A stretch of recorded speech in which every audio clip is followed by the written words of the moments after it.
good to see you. Good to see you, Dr. Philippe. It's been a while. Increasing stability, preventing conflict, and preserving and advancing effective arms control and disarmament measures are the core of ADS's mission. And we've repeatedly seen Russia reject U.S. proposals for talks concerning an arms control framework after the expiration of START. Additionally, I'm deeply concerned about the PRC's accelerated nuclear weapons programs amidst its escalating rhetoric. So can you talk to us about what ways can ADS be better positioned to work bilaterally and multilaterally to pursue effective nuclear risk reduction dialogue?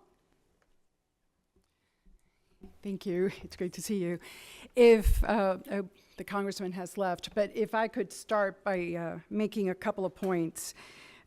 Number one, with respect to DOGE, how many members of this committee would not have loved to have had a tool similar to that, uncovering?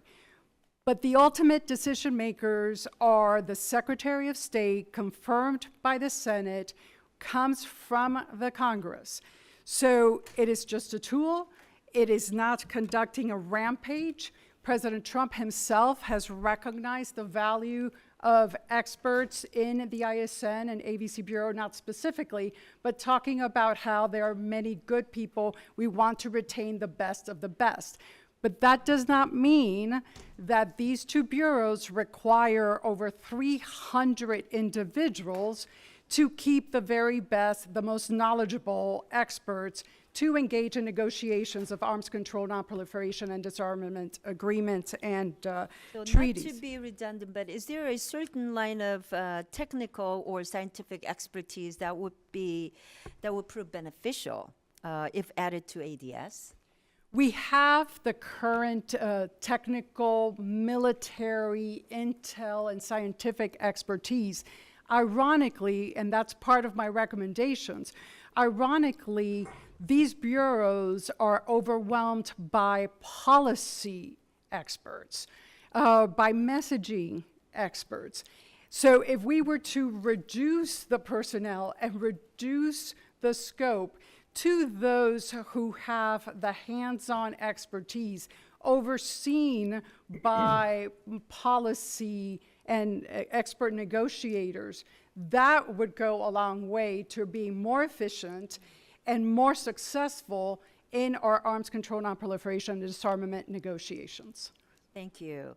And you also mentioned in your testimony that about the Eurocentrism and Euro-dominance stemming from Cold War dynamics, arms treaties and agreements has undermined some T-family responsibilities relating to verification and compliance.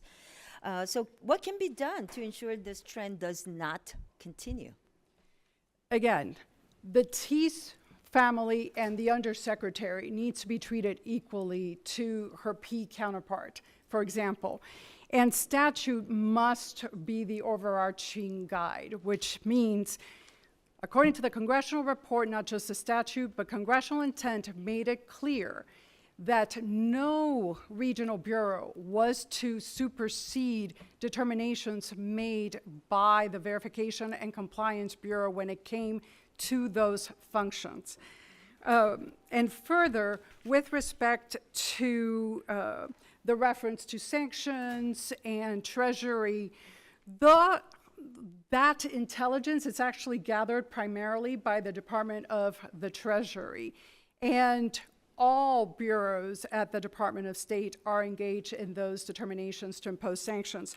But with respect to the Euro dominance and Eurocentrism, if we want to counter China, as we did in the 45th administration and as we want to do again now, yes, a lot goes through Europe just because historically that is the case, but we cannot overly focus on just Europe. To counter China, we must empower every regional bureau and every bureau of the Department of State using all elements of U.S. power, not just those going through Europe. Chairman, I have a few more questions, but I'm running out of time. Do I have? We'll have a second round. I now recognize